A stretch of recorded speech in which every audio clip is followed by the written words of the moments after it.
All right, welcome to the video.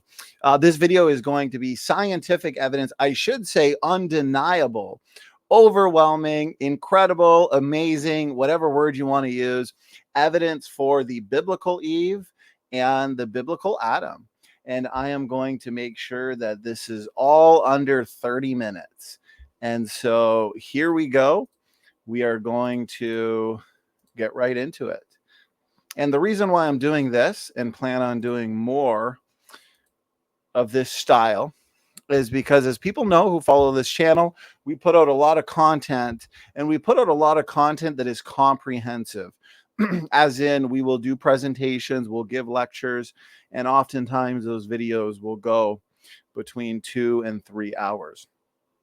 And so for those that are looking for a video comprising important information on the topic of ancestry, but they are looking for it to be under 30 minutes, around 20 minutes, then this is going to be for you. So let's have some fun. I want to start with some mottos. So here are a couple mottos, which I actually first heard from Dr. John Sanford, and I think they're excellent, and they are a really fantastic way to help convey or capture truth.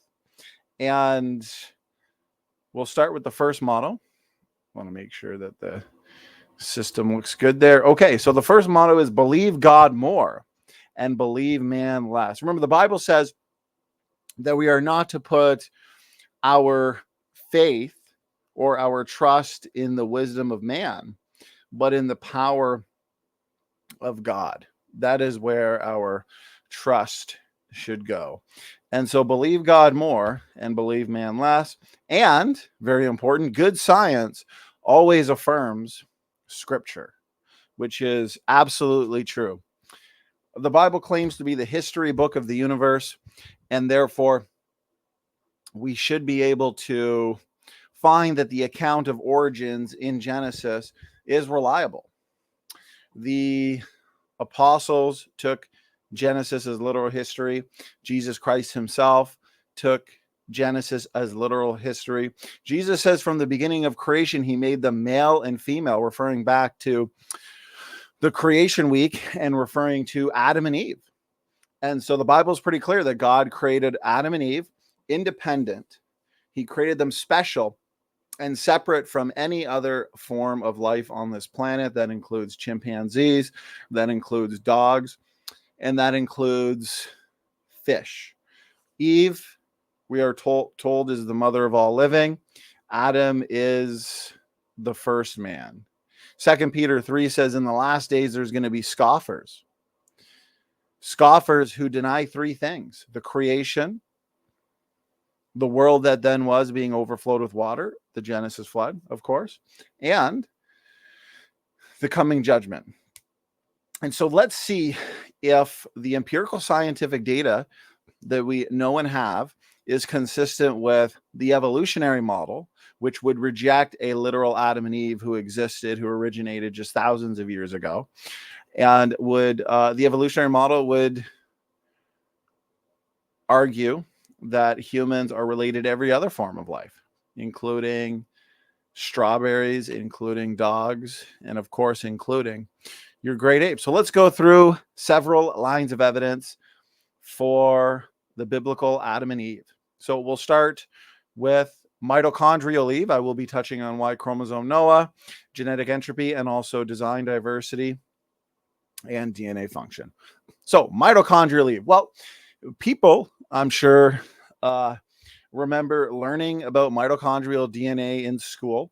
And typically, mitochondrial DNA is referred to as the powerhouse of the cell.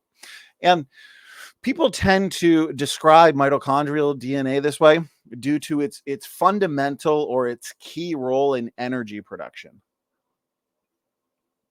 And because mitochondrial DNA doesn't actually change as rapidly or as quickly as your nuclear DNA. Remember, you have your nuclear DNA, and then you also have your mitochondrial DNA. You've also got your Y chromosome, which we'll talk about. That's inherited on the paternal side. That is also nuclear DNA.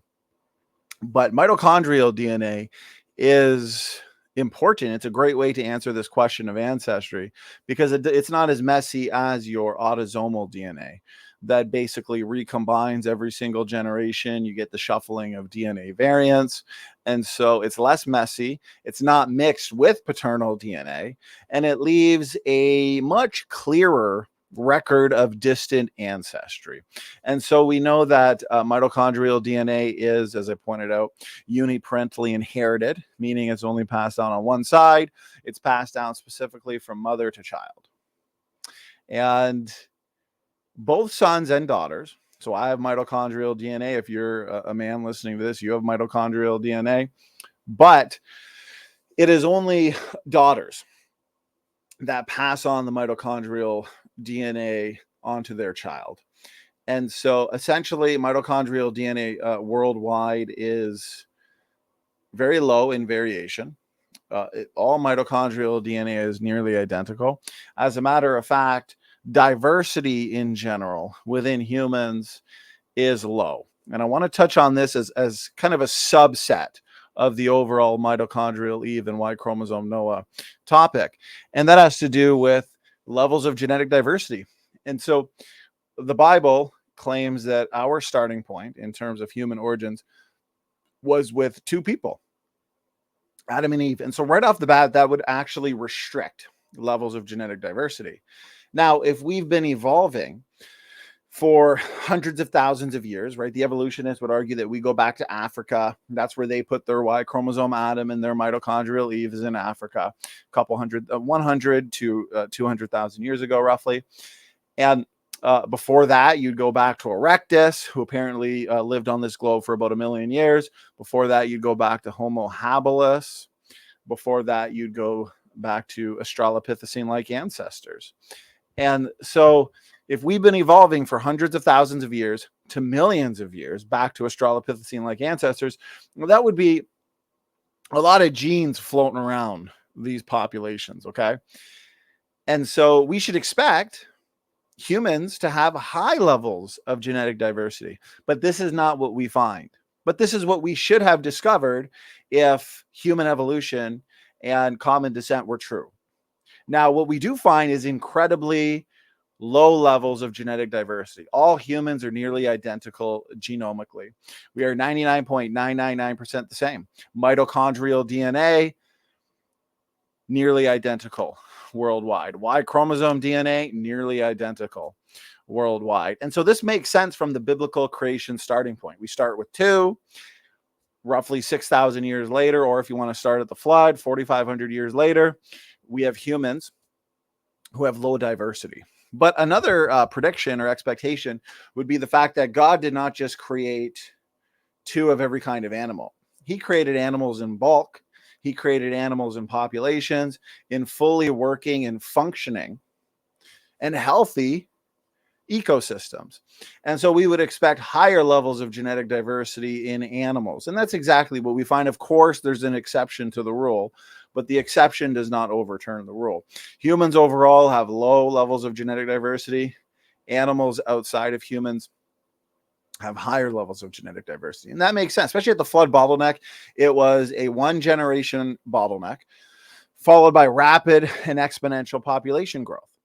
And so very little of that original created heterozygosity would have been lost. So most of it would have been retained and passed on to subsequent generations. Now, this is all inconsistent with the evolutionary model. They did not predict this. They did not expect this. And so what they did, rather than tap out and admit that this is a serious challenge to evolutionary theory to the point where it may indeed preclude evolutionary theory. And so they argued that this is post hoc ad hoc, right? Ad hoc because it's after the fact. And so they argued that there must have been some near extinction event. And some place this near extinction event 70,000 years ago, some place it hundreds of thousands of years ago, some place a near extinction event with Erectus.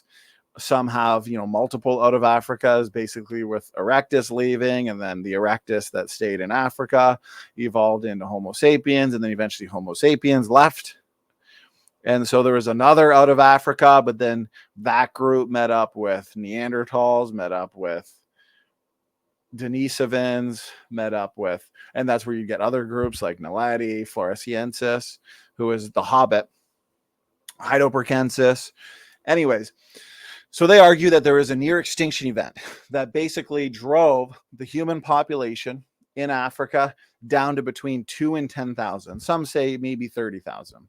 But typically they'll say 2 to 10,000 because it needs to be low. And it also needs to be an extended bottleneck. It can't be a 1 generation or a 2 generation bottleneck. It has to be an extended bottleneck because that's the only way to explain how those levels of heterozygosity can shift to higher levels of homozygosity. So homozygosity, a state of no genetic, it goes back to basic genetics and alleles, right? Capital A, lowercase a, capital B, lowercase b. That would be genetic heterozygosity. If it was capital A, capital A, capital B, then that is genetically homozygous. There's no DNA diversity there. And so there needs to be a shift from more levels of DNA diversity to less levels of DNA diversity. So a shift from more heterozygosity to more homozygosity. And so this population needs to remain in a near extinction event for many generations, thousands of years.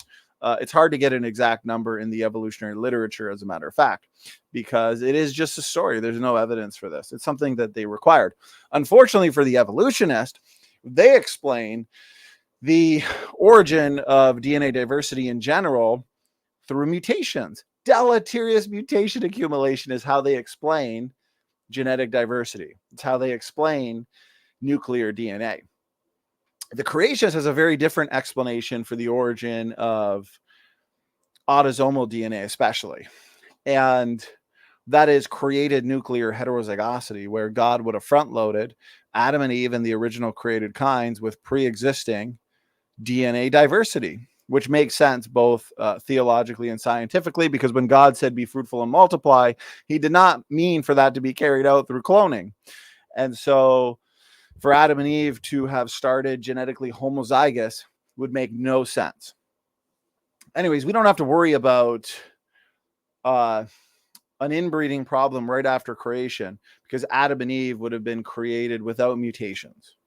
Inbreeding becomes an issue because it reveals the hidden reservoir of genetic mistakes and mutations that have been passed on from generation to generation that have accumulated. You have these recessive mutations. You got dominant alleles, recessive alleles, and so those recessive mutations, they're going to come to the forefront. They're going to lead to rapid and accelerated genetic degeneration. And that's exactly what would have happened in this so-called near extinction event in Africa. It's not feasible, because you would have had all these mutations popping up. This population would have been incredibly inbred. And we're supposed to believe that through this near extinction event, through all of this inbreeding and genetic degeneration and diseases popping up due to the inbreeding, that suddenly this population of 2 to 10,000 left Africa, spread out all over the globe, and seized dominion over the planet. No, that's a fairy tale. And so it's post hoc, ad hoc. The evolutionists can believe in it, but it's not science. It doesn't belong in a textbook. It's essentially a rescue device. And so the rescue device, it's not feasible. It's a story. But overall, the levels of genetic diversity fits perfectly from the biblical perspective and the biblical starting point, because again, we start with 2. Okay. So let's move on to Y chromosome Adam/Noah for now. And then as I go through all these, I'm going to move into a couple family trees that I want to touch on before we wrap things up. And remember, I'm keeping this all under 30 minutes. So Y chromosome Adam/Noah, we say Noah because for humans, our last Y chromosomal ancestor would have been 4,500 years ago off of the ark with Noah and his 3 sons, Shem, Ham, and Japheth. And so all Y chromosomes worldwide, all male Y chromosomes, they're nearly identical. There's extremely low variation. You can take every single male Y chromosome and you can build a family tree, and you'll see that they go back to one Y chromosomal ancestor in the not so distant past. The mutation rate in the Y chromosome is very fast. It's roughly 1 to 3 per generation, depending on whether or not you're looking at high quality sequencing data or low quality sequencing data. But even if you went with the 1 mutation per generation, it's still far too high for evolutionists to explain, because the variation is so low, the mutation rate is fast, and so there should be higher levels of genetic diversity. There should be more mutations. As a matter of fact, we should find mutation saturation. And so they have to invoke unrealistic amounts of natural selection, bottlenecks, near extinction events, all of these ad hoc. It's not a simple explanation. And oftentimes the more simple explanation is the truth. It's the true explanation. And so Y chromosome DNA variation points us right to the biblical model, because there's only 4,500 years worth of mutations. The only way to have a Y chromosome that has low variation, very few mutations, but it also mutates fast, is through young earth creation. It is young. And that is the most parsimonious explanation. If what the evolutionists are saying is true, then especially in light of the faster mutation rate in the Y chromosome, we should find highly divergent populations around the globe in terms of the Y chromosomal mutations. Because once people spread out into all parts of the globe and they start breeding within their groups, you're going to have Y chromosomes around the globe that are isolated and accumulating their own diverse mutations, which means those Y chromosomes should be different than other Y chromosomes on the planet. But again, we see such uniformity, which makes sense because roughly 4,000 years ago, we have the Tower of Babel, and that's when people groups spread out into all parts of the globe.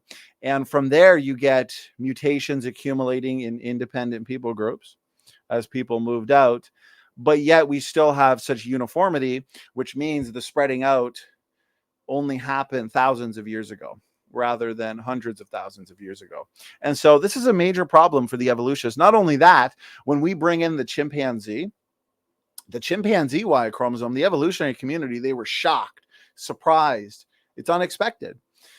The Y chromosome in chimpanzees, when you consider overall gene content, overall architecture, and overall size differences, it's only about 35 to 40% the same. And so it's nothing like the human Y chromosome. And yet we're supposed to believe that chimpanzees are our closest cousin on the tree of life. It actually turns out that the human Y chromosome and the gorilla Y chromosome are more similar to each other than either are to the chimpanzee Y chromosome. And so that is an inconsistency. That is a break in the nested hierarchy that evolutionists love to hold up and praise as amazing evidence for universal common ancestry. There's also something called orphan genes, these taxonomically restricted and essential genes, and there's no consistent hierarchy with orphan genes either. And so, yes, there's a general nested hierarchy in the biological world, as the design hypothesis would expect, but there's also a lot of inconsistencies. Convergent evolution, that is another major inconsistency for the evolutionary model. And anytime convergent evolution is invoked, it is an admittance into the lack of uniqueness of the universal phylogenetic tree. And so, to recap, in terms of the Y chromosome, every single male Y chromosome is nearly identical. We have a fast mutation rate, low variation. Bring in the chimpanzee, as expected from the biblical creation model, because we hold a separate ancestry, the Y chromosome is nothing alike. It's half the size. Much of its gene content is totally different. Much of it is missing. And so the evolutionary community have to invoke some really unrealistic changes.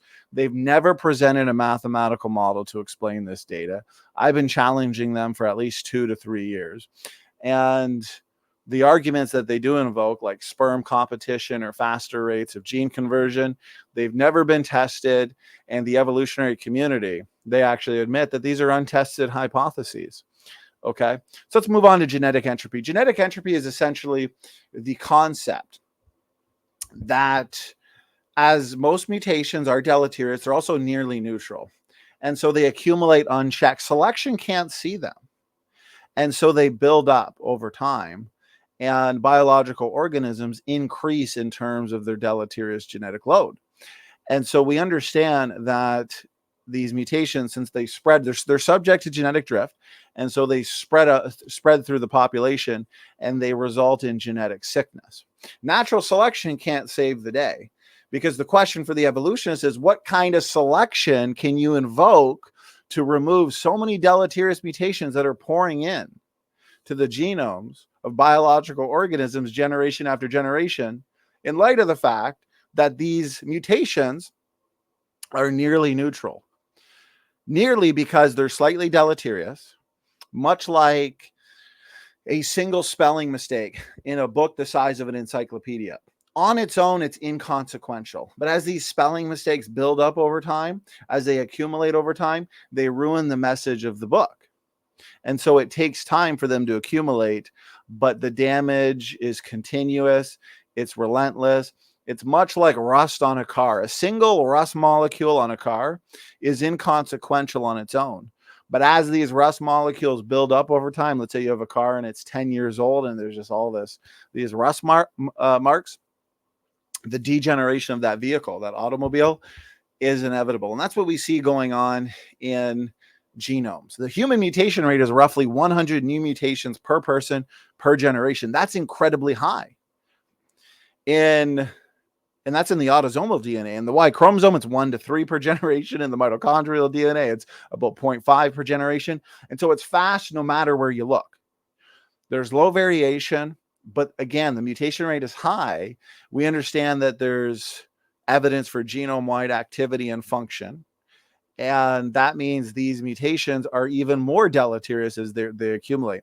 Even serious population geneticists have admitted, they've conceded that in no way can a mutation be truly neutral, strictly neutral. They all must have some effect on fitness, even if that effect is vanishingly small. They also admit that the vast majority of mutations are deleterious. But again, because they're nearly neutral, they accumulate, they go unchecked, they spread to the population. And so what we actually see in terms of the so-called driving mechanisms of evolution, natural selection, which is limited, it can't remove these deleterious mutations from the equation. It's also only a fine-tuning mechanism, keeping a species as strong as it can be, and mutations are degrading. Even your best beneficial mutations, when you look under the hood, because what I find with the evolutionary community is beneficial mutations, they're almost exclusively identified and categorized by their phenotype rather than by their genotype. We should be looking under the hood. We should be looking at what's going on the genotype, which is basically the genetic systems. The phenotype is the physical characteristics of the organism, okay? And so when we look at the genotype, we notice that these beneficial mutations, they turn out to be reductive. They're degrading, they're functionally compromising to the organism. We see the breakdown of pre-existing systems. And so beneficial mutations aren't going to save the day. They're too rare. They're about 1 in a million, the Budinsky experiment discovered. And when they do happen, they're typically reductive and functionally compromising to the organism. And so even if, for sake of argument, you wanted to give the evolutionists 100 truly beneficial mutations with no deleterious effects on genotype, it's still not going to save the day. It's still not going to counterbalance the damage due to the influx of so many low impact, nearly neutral and deleterious mutations that are pouring in generation after generation. Let's say we had a room full of people. Okay, let's say we had a room with 100 people. Every single person has accumulated mutations from the previous generation. And so every single person in that room is essentially mutant. Let's invoke unrealistic, strong selection. Let's say selection were to be able to remove 50% of the worst mutants in that room. And so we're left with 50 people, and those 50 people are not as mutant as the other 50 people that are no longer in the equation. Well, guess what? Those 50 people have still accumulated mutations from previous generations. And so they're still multiply mutant. And so even with intense selection, all you're ever going to do is slow down the damage. but the damage itself is inevitable, and there is no solution to the mutation accumulation problem. Okay, design diversity and DNA function. Again, the creation model starts off with organisms being front-loaded with DNA diversity and with high levels of heterozygosity. We would also argue, my specific model, as I've written a book on endogenous retroviruses, I would argue that God would also front-load genomes with functional DNA units that are necessary to sustain healthy life processes in the cell in many ways. For example, endogenous retroviruses, we understand that they act as antiviral protectors. We also know that they perform viral mimicry and act in tumor suppression. They help to determine cell types. They help in gene expression. They help in embryological development. They help in the placenta. And so they're incredibly important. Pseudogenes, we understand that a lot of these pseudogenes have documented functions. They're necessary, again, to sustain healthy cell processes. And there's so much involved in pseudogenes that I just don't have enough time to discuss right now. We understand there's evidence for roughly 80% of the genome being active. The evolutionists want to argue, well, this activity is just spurious. It's just noise. If this was really just spurious and really just noise, then why is it still around? Why hasn't selection, which apparently with mutations has taken a single-celled like ancestor into a whale over time, why hasn't natural selection removed all of this genetic baggage and all of these evolutionary leftovers from the equation? It's wasteful of energy. It's wasteful of resources. Every time you add a single nucleotide to a growing RNA chain, you are consuming energy. You are consuming energy. You're using ATP. And so this is an energy intensive process, transcription that is. DNA to RNA to protein. DNA transcribes and RNA translates into protein, but your non-coding regions of the genome, we find a lot of function in regulation. These long non-coding RNA genes, for example, function in a variety of ways. They're critical to the health of the cell. And also, if these RNA transcripts being produced were just being produced because the genome's messy, well, that would just clutter up. That would gum up systems and operations within the cell. And there's just so many reasons why this evidence for genome-wide activity is clearly not just noise. It's not just spurious. It is legit. It is in the cell, and it's there for a reason. Okay, we understand that the genome is four-dimensional. There are multiple overlapping codes within the genome. Okay, we write books that can be read forwards, but we don't write books that can be read both forwards and backwards. And every other letter, you have a third message. The genome is nested and it's full of meta information and data. And this is exactly what we would expect if the design diversity starting point were true. Okay, in my last few minutes here, I want to go over these family trees. And so we have the mitochondrial DNA family tree here. This was derived by Dr. Robert Carter. And basically, this is worldwide mitochondrial DNA. I pointed out earlier that this little piece of DNA, this mitochondria, the powerhouse of the cell, we get this piece of DNA strictly from our mother. And it's passed down intact from generation to generation, which is why we call it uniparentally inherited DNA. Okay, so as mutations accumulate from generation to generation and the DNA compartment changes, more and more branches are added to this family tree. And you'll notice the fact that firstly, there's low genetic variation. We see a classic starburst pattern. See, the thing that the evolutionary community don't want to address is the fact that we have low variation. We have evidence for one woman, okay? They want to argue against the starburst pattern, right? You see this explosion from the middle, from a center point, just as we'd expect if biblical creation were true, because we have Adam and Eve, followed by rapid and exponential population growth. Then you have a crash at the flood. And then again, from those three reproducing couples, you have rapid and exponential population growth. And that's what you would expect, is these branches spreading out. in a starburst-like manner. Nonetheless, what the evolutionists fail to address and engage is the fact that overall, we only have a few mutations. On average, we have between 20 and 25 mutations between any two people in the mitochondrial DNA. That's nothing. That is easy to account for. This is biblical time. We mutate too quickly, and there exists very low genetic variation. That means Eve existed in the not so distant past. We also realize that mutation rates are variable. They're not constant. Notice this haplogroup here, the HVR haplogroup in Europe. Notice the differing size branches. That means some people are picking up more mutations in the same amount of time than their cousins. And so, no, you can't assume a strict constant molecular clock as many evolutionists do. And so the problem for the evolutionists is when you look at a phylogenetic tree like this of mitochondrial DNA worldwide, is you don't find thousands of generations. You only find a couple hundred generations, and that is it. The same thing is true with the Y chromosome. And so this is a family tree of Y chromosomes around the world. And notice they too go back to a central point. And you don't need a phylogenetic tree to figure that out. Again, every single human male Y chromosome is nearly identical, and they go right back to a one Y chromosomal ancestor in the not so distant past. Again, the mutation rate in this DNA compartment, it's incredibly fast. The variation is low.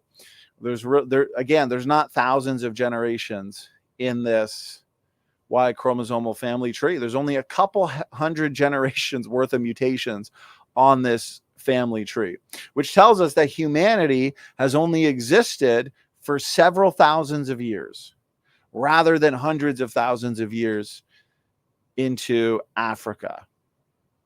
Genetics provides some of the most amazing evidence for separate ancestry, and that is just over 30 minutes. I got it done in about 32 minutes. And so I feel like I did all that in one breath. Okay. So we got to talk about mitochondrial Eve, Y chromosome Noah.